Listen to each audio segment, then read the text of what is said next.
On the night of June 11th, 1962, 3 prisoners disappeared from the most secure prison in the United States, Alcatraz.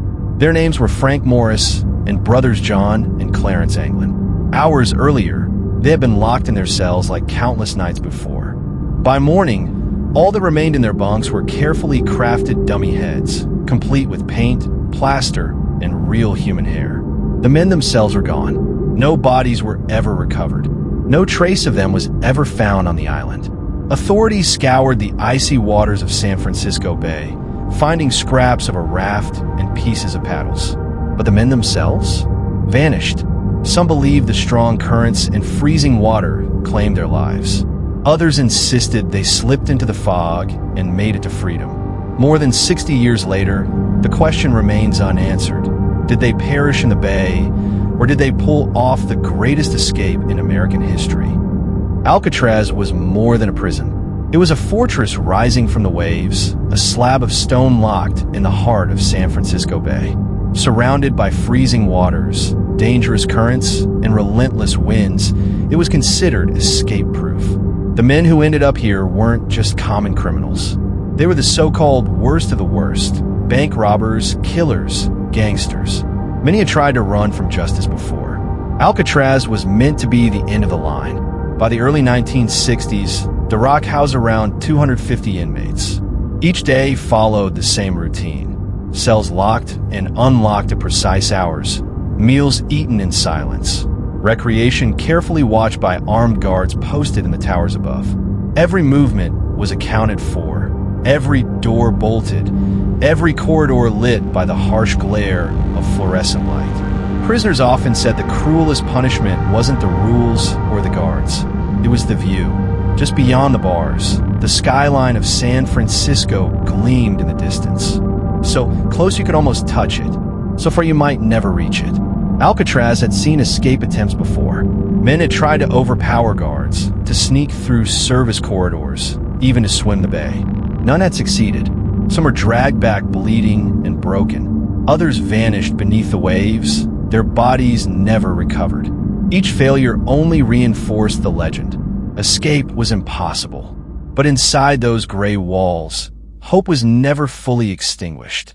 Among the prisoners were men who refused to accept the island as their tomb. And in the spring of 1962, a plan began to take shape. One so bold, so carefully executed, that it would test everything authorities believed about the Rock's unbreakable grip. To understand this escape, you have to know the men who risked everything to attempt it. Frank Morris was the mastermind. Born into poverty, he spent much of his childhood in foster homes and on the streets. He was bright, with an IQ said to be well above average, but his life took a different path. By his late teens, he had already committed a series of crimes, mostly burglaries and robberies. What set him apart wasn't just his record, but his ability to slip away. He had escaped from prisons before, outsmarting guards and slipping through cracks in security. When he arrived on Alcatraz in 1960, authorities believed they had finally found a place he could not outwit. Then there were the Anglin brothers, John and Clarence. They had grown up in Georgia, part of a family of 13 children. As boys, they worked alongside their parents in the fields, but they were restless and eventually turned to crime. The brothers were known for working as a team. They robbed banks together. They served time together, and whenever they were separated, they tried to break free to reunite. Both were strong swimmers, accustomed to the cold waters of Florida, where as children they would play in rivers even as ice floated on the surface.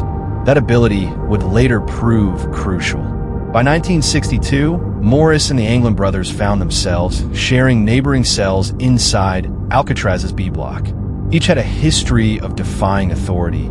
Each had the drive to escape, and together they formed a bond rooted in one shared belief: no prison was truly escape-proof. But what made their alliance so dangerous wasn't just determination, it was patience. Unlike others who tried to smash their way out, these 3 men were willing to wait, to study every detail of the prison, to use every scrap of material at their disposal. And as the weeks passed, their conversations whispered through cell bars turned into something more. the blueprint for one of the most daring prison breaks in American history. The plan began in the smallest of ways.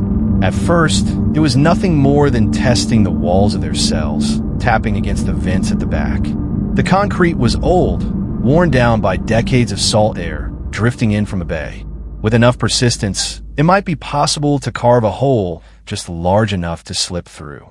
Using spoons stolen from the dining hall and a small drill fashioned from a broken vacuum cleaner motor, the men began their work. Night after night, while other prisoners slept, they chipped away in silence. To mask the noise, they timed their efforts with the evening music hour when radios echoed down the rows of cells. By morning, the holes were carefully concealed with cardboard painted the exact color of the walls. Guards walking past saw nothing out of place. But the vents were only the beginning. They needed to leave something behind in their beds so guards wouldn't notice their absence during the routine night checks. From scraps of soap, plaster, and paint stolen from the prison workshop, they sculpted lifelike heads. They mixed in clippings of hair smuggled from the barber shop and placed the dummies under their blankets, mouths slightly open, eyes closed, shadows cast across their faces. In the dim light of the night patrol, the illusion was flawless. They also needed a way off the island itself. This was where the Anglin brothers' resourcefulness came into play. Working in secret, they stitched together over 50 raincoats, turning them into makeshift life vests and eventually into a raft large enough to carry 3 men across the bay. The materials came from prison-issued supplies, smuggled out bit by bit, and hidden in the utility corridor behind their cells. Piece by piece, spoonful by spoonful, the escape plan grew. What began as a whisper was now a living project, an elaborate, dangerous scheme unfolding right under the guards' noses. And every night, as they chipped away at the rock, they drew closer to the one thing Alcatraz was built to deny them: freedom. Once the plan had shape, the most dangerous part began, remaining unnoticed. Every small victory carried the weight of discovery. A single missing spoon, a smear of plaster where there should be none, a guard who paused half a second too long. Any of these could undo months of careful labor. The men learned the rhythms of the rock. They watched the cadence of the guard's steps, the times the bridges were least monitored, the noise patterns of the workshops and kitchens. They turned the prison's daily routine into camouflage. When a chorus of radios and voices washed through the cell block at evening music hour, they worked. When the sound of hammering echoed from the maintenance bay, they scraped concrete with spoons and metal shards. They swapped shifts quietly so the work could continue with minimal interruption. Their secrecy required small acts of theft and deception. A guard cigarette, but here a miscounted toolbox there. Things that would raise no immediate alarm. They hid their progress behind panels and behind the false backs of storage crates. When light swept through a corridor, painted cardboard was pressed into place. When a routine inspection came, the painted patches blended into the wall, and the men sat on their bunks with blank faces as if nothing had happened. The dummy heads were more than props. They were hope fashioned into plaster and paint. The heads, each carefully positioned and waited to sit like a sleeping man, bought precious hours. One morning, after the heads had been used, a guard later recalled glancing at the bunks and moving on without a second thought. That glance, that single moment, was the difference between capture and whatever came next. Yet even with careful timing, the men faced small crises. A missing length of raincoat stitched too late, a drill that seized and had to be cannibalized into parts. The day a new inmate was assigned nearby, breathing close enough to hear the faintest scrape. Each setback was overcome with a stubborn practicality. Rework the seam, hide the new tool, change the schedule.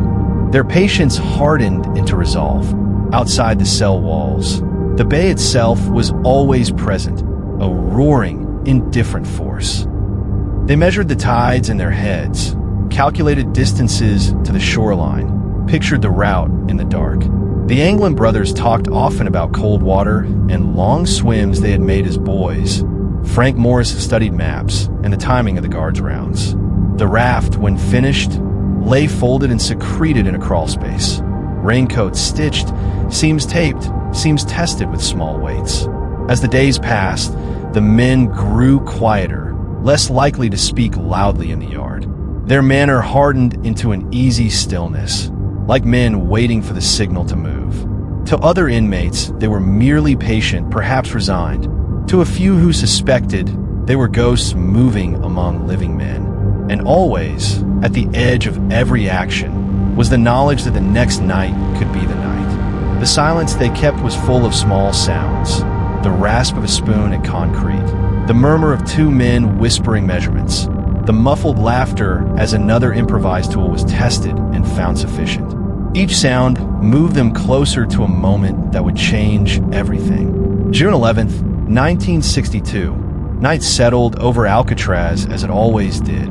The clang of doors, the final count, the slow dimming of lights. Guards patrolled their familiar routes. The prison slept, or at least seemed to.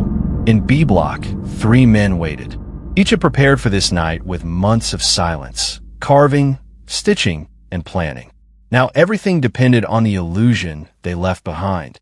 In their bunks, papier-mâché heads rested on flattened pillows, painted and fitted with hair trimmed from the barbershop floor. In the half-light of a guard's flashlight, the shapes looked real, faces turned slightly to the wall, mouths slack in sleep. As the guards passed, the prisoners moved. Frank Morris slipped from his bunk, pulling away the cardboard panel that hid the hole behind his cell. The gap was just wide enough to wriggle through. He crawled into the dark service corridor, his body pressed against the cold concrete. One by one, the Anglin brothers followed, squeezing through the narrow opening they had cut with spoons and drill bits. Behind them, the cell doors remained closed, the dummy heads rising and falling with shadows. The corridor led upward into the utility shaft that ran behind the cell block. Here, months of hidden labor had carved a path through pipes, dust, and shadow. The men climbed, their hands slipping on the metal, breath tight in their chests. At the top, they forced their way through a vent, emerging onto the roof of the prison. The night air hit them like a slap, sharp, cold, laced with the scent of salt water. Around them stretched the fortress of Alcatraz, towers, fences, spotlights sweeping in slow arcs. They moved low and silent, waiting for each beam to pass before sliding across the rooftop. Every second was risk. If a guard glanced up, if a light lingered too long, the escape would end before it began. At the far side, they lowered themselves down a drain pipe, hands burning as they slid. At last, their feet hit the ground. Before them lay the final barrier, the water. Hidden nearby was the raft, stitched from more than 50 raincoats, seams sealed with heat and tape, folded until now into the crawl space. They dragged it to the shoreline, their movements covered by the wind and the steady crash of waves. As the tide pulled against the rocks, they worked quickly, inflating the raft, checking the seams, pushing it toward the black expanse of the bay. A makeshift paddle, carved from stolen wood, lay ready. The city of San Francisco glittered across the water, so close, yet separated by currents strong enough to drown a man in minutes. The raft lifted, the men climbed in. For a brief moment, they paused, 3 shadows against the night, before pushing off into the dark water. Behind them, the rock loomed, lights burning against the fog. Ahead, only silence. By morning roll call, their cells would appear occupied, the dummy heads still in place. But Morris and the Anglin brothers were gone, vanished from Alcatraz. The morning of June 12th, 1962 began like every other. Guards moved along the rows, unlocking doors, counting prisoners. But when they reached the cells of Frank Morris and the Anglin brothers, something seemed wrong. At first glance, the men appeared to be sleeping soundly. Blankets pulled high, faces turned away, the soft rise and fall of shadow across their beds. A guard leaned closer, calling their names. No answer. He reached through the bars and tapped a shoulder. The head rolled onto the floor. It was not a man at all, but plaster and paint, stuffed with soap and hidden under a blanket. In seconds, the quiet morning erupted into chaos. Sirens wailed, whistles pierced the air, guards swarmed the block. Doors were slammed, prisoners shoved against walls, every corridor sealed. But it was already too late. The cells were empty, the holes behind the vents gaping like open wounds in the concrete. A frantic search began. Utility corridors were swept, rooftops inspected, shoreline scoured. On the water, Coast Guard boats churned through the currents, scanning waves and rocks for any sign of life. Helicopters circled the bay, spotlights slicing through fog and mist. For hours, nothing. By afternoon, fragments began to surface. A makeshift paddle drifting near Angel Island. Pieces of rubber believed to be from the raincoat raft. Later, a plastic-wrapped wallet containing names, photos, and addresses linked to the Anglin brothers.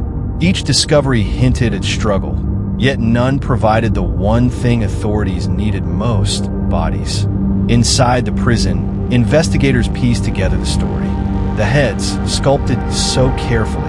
The crude tools hidden in vents. The raft, sewn in secret. Each detail spoke of preparation and patience, of a plan carried out with precision. But what had become of the men who risked it all? The official line came quickly. No one could survive the icy water and vicious currents of San Francisco Bay. For the Bureau of Prisons and the FBI, the conclusion was simple. The escapees had drowned. Yet without proof, the mystery only deepened. That morning, Alcatraz had been shaken to its core. The rock, the fortress thought to be impenetrable, had been cracked wide open. And in the absence of answers, theories began to rise. The FBI wasted no time declaring the escape a failure. Their position was clear. The men had vanished into the bay, overcome by cold water, exhaustion, and unforgiving currents. To officials, the discovery of the paddle, the raft fragments, and the wallet were proof of a doomed attempt. For 17 years, the Bureau investigated every lead, but in 1979, the case was officially closed. Yet outside the walls of Alcatraz, doubts lingered. Oceanographers pointed out that the timing of the escape, just after midnight, with the tide pulling north, could have carried a raft toward Angel Island rather than out to sea. If the men were strong and determined, survival wasn't impossible. Then came the sightings. Family members of the Anglin brothers claimed to have received and signed postcards and mysterious phone calls. A childhood friend swore he saw the brothers at his mother's funeral, standing quietly at the back of the crowd. Years later, photographs surfaced in South America, showing two men resembling the Anglins, older but unmistakable. Even Frank Morris's trail refused to fade. Informants claimed he had found refuge in Central or South America. Others insisted he slipped into the shadows of American cities, living under new names. No hard evidence ever proved these stories, but none of them could be fully dismissed either. For the public, the mystery grew into legend. Had three men beaten the rock, not with brute force, but with patience, cunning, and raincoats stitched into a raft? Or had they perished within sight of freedom, swallowed by the very waters that made Alcatraz escape-proof? More than 60 years later, the answer has never been found. What remains is a haunting question that divides experts, families, and investigators to this day. The escape of June 1962 did more than embarrass the authorities. It rewrote the story of Alcatraz itself. Once touted as the inescapable fortress, the rock became known for the one night when three men proved otherwise. Their disappearance has inspired books, films, and endless debate, turning a prison break into legend. For the families of the Anglin brothers, the mystery was deeply personal. Were John and Clarence lost to the bay, or did they build new lives in secret? For Frank Morris, a man of rare intelligence, was this his final act of defiance against the system that locked him away? Today, tourists walk the very corridors the men once paced. They see the holes carved behind the vents, the dummy heads resting in the cells, the path leading to the utility corridor where freedom began. Each year, thousands stand at the shoreline and gaze out across the bay, wondering if the impossible might have been achieved. Whether the men survived or not, their story continues to challenge the meaning of walls, chains, and barriers. Alcatraz closed its doors as a federal prison less than a year after their escape. But the legend of that night has never closed. It lingers in the fog, carried on the wind and the tide. Perhaps the truth lies at the bottom of the bay. Or perhaps it lives quietly, in the lives of men who slipped through history's cracks and were never seen again. If this story kept you hooked, don't forget to like, subscribe, and turn on notifications. More untold true crime stories are coming your way.